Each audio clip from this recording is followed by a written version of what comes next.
The sun rose over Max Yasgur's farm, casting a golden glow on the remnants of a three-day storm of music and peace. The fields, once teeming with life and energy, now lay quiet, a testament to the monumental event that had just transpired. It was August 18th, 1969, the final day of the Woodstock Music and Art Fair. The festival had drawn to a close, but the memories and the spirit of the event lingered in the air. What began as an experiment in counterculture had become a defining moment for a generation yearning for change. The festival had transcended its original purpose, becoming a symbol of unity and hope. The air was thick with anticipation, the lingering scent of rain, marijuana, and a palpable sense of collective exhaustion. Despite the challenges, the spirit of the crowd remained unbroken. Over 500,000 people had descended upon this patch of rural New York, and as the morning unfolded, a palpable sense of history hung in the air. The sheer scale of the gathering was unprecedented, a testament to the power of music and the desire for change. Little did they know, they were about to witness a performance that would forever be etched in the annals of rock and roll history. The anticipation was electric, the crowd buzzing with excitement. The stage, battered by rain and relentless sets, awaited its final act. It stood as a symbol of resilience, having withstood the elements and the energy of countless performances. Among the performers who had graced that hallowed ground, Joan Baez, The Who, Janis Joplin, one name resonated with an almost mythical aura: Jimi Hendrix. His upcoming performance was the most anticipated, promising to be the perfect culmination of an unforgettable event. Jimi Hendrix was no stranger to pushing boundaries, both musically and culturally. His incendiary performance at the Monterey Pop Festival 2 years prior had cemented his status as a guitar virtuoso, a true pioneer in the world of rock and roll. He was a sonic innovator capable of bending the very fabric of music to his will, creating sounds that had never been heard before. But Woodstock was different. It was a culmination of a decade marked by war, social upheaval, and a burgeoning youth movement desperate for a voice, a platform to express their hopes and frustrations. Hendrix, with his flamboyant attire, his undeniable charisma, and his revolutionary approach to the guitar, was that voice, a beacon for a generation seeking change. As he took the stage that Monday morning, backed by an expanded version of his band, The Experience, renamed Gypsy, Sun and Rainbows for this performance, a hush fell over the weary crowd who had been waiting for this moment. Hendrix, dressed in a white fringed jacket and a headband, smiled faintly, his fingers wrapping around the neck of his Stratocaster like a sculptor moulding clay, ready to create a masterpiece. The anticipation was thick enough to cut with a knife. And then it began, a performance that would go down in history. To understand the impact of what transpired next, one must first understand the context of the time. The 1960s were a period of immense social upheaval and transformation. America in 1969 was a nation at war with itself. The streets were filled with tension and the air was thick with the cries for change. The Vietnam War raged on, casting a long shadow over the collective consciousness. Every day, the news brought images of conflict and loss, deepening the nation's wounds. Protests against the war were met with violence, deepening the divide between the establishment and the burgeoning counterculture movement. The streets became battlegrounds, with young people demanding an end to the bloodshed. The dream of the 60s, the hope for peace and unity, seemed to be slipping away. The idealism that once fueled a generation was being tested by harsh realities. Against this backdrop of social and political turmoil, Hendrix's choice to close his set with a rendition of the Star-Spangled Banner was audacious, to say the least. It was a moment that would resonate through history. The anthem, a symbol of national pride and unity, was about to be deconstructed and reinterpreted through the lens of Hendrix's unique musical vision. His guitar would speak volumes, capturing the chaos and hope of the era. It was a bold statement, a musical Molotov cocktail hurled into the heart of a nation grappling with its identity. Hendrix's performance was not just music, it was a reflection of the times, a call to awaken and confront the challenges ahead. Hendrix launched into the familiar melody, but this was no ordinary rendition. His guitar, pushed to its limits, became a vessel for both beauty and chaos.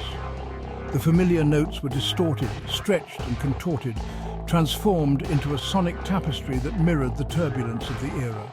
Hendrix coaxed sounds from his instrument that defied description, a cascade of feedback and distortion that evoked the horrors of war. The performance was a visceral experience. Hendrix manipulated his guitar, using his whammy bar and feedback to create a sonic landscape that was both exhilarating and terrifying. The familiar melody was fragmented, dissonant at times, yet strangely beautiful in its raw emotion. Section 5. The Sounds of War through a Stratocaster. Through his mastery of the electric guitar, Hendrix painted a vivid sonic picture of the Vietnam War. The dive bombs of fighter jets were recreated through the use of his whammy bar, sending shrieks of feedback soaring through the air. The staccato bursts of machine gun fire were mimicked with percussive picking, the notes ringing out like bullets. Perhaps most haunting were the moments when Hendrix used his guitar to evoke the cries of the wounded and dying. Bending notes, he created a chilling, almost human-sounding wail that cut through the hearts of all who listened. It was a stark reminder of the human cost of war, a message that transcended language and resonated deeply with the audience. Section 6. A generation divided, a performance that united. As the final notes of Hendrix's Star-Spangled Banner faded into the morning air, a stunned silence fell over the crowd. It was a performance that had challenged perceptions, provoked emotions, and left an indelible mark on all who witnessed it. In that moment, Hendrix had taken a symbol of national identity and transformed it into a powerful anti-war statement. The response to Hendrix's performance was immediate and polarizing. Some hailed him as a visionary, an artist who had captured the angst and uncertainty of a generation.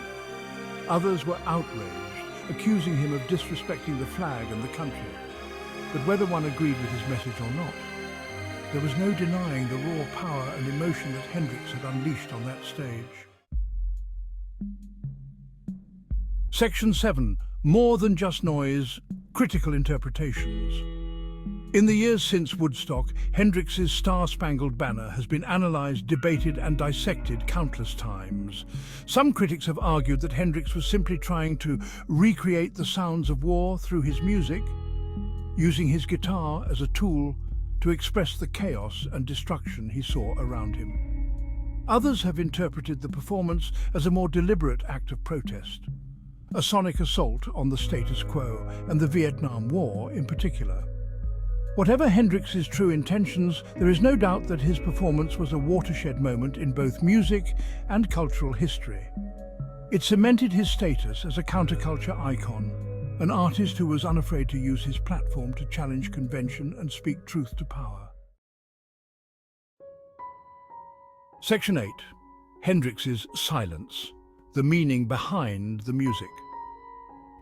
Adding another layer of intrigue to the performance is the fact that Hendrix himself never explicitly stated his intentions behind his rendition of the Star-Spangled Banner. He gave few interviews, and those he did grant often focused more on his music than his politics. This silence has only served to fuel the debate surrounding the performance, allowing it to become a cultural Rorschach test onto which individuals project their own interpretations. Was it a protest, a tribute, an act of artistic expression? Perhaps it was all of these things and more. Section 9. Woodstock and Beyond. A legacy forged. Regardless of interpretation, one thing remains certain: Hendrix's performance at Woodstock transcended the realm of mere music. It became a cultural touchstone, a symbol of the counterculture movement and the turbulent times in which it unfolded. The image of Hendrix, clad in white, coaxing those otherworldly sounds from his guitar, is forever etched in the collective memory of a generation. The echoes of Hendrix's Woodstock performance continue to reverberate through popular culture.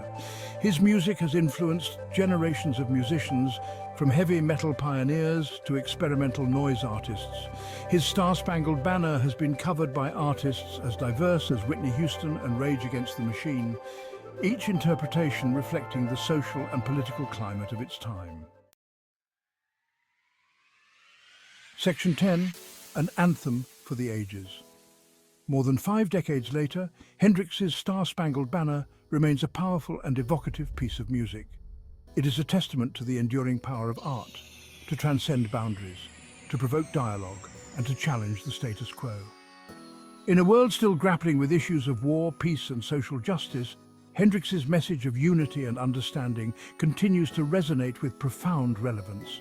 It is a reminder that even in our most divided moments, music has the power to unite us, to challenge us, and to inspire us to strive for a better tomorrow. And that is the true legacy of Jimi Hendrix's Woodstock moment, a legacy that continues to inspire and challenge us to this day.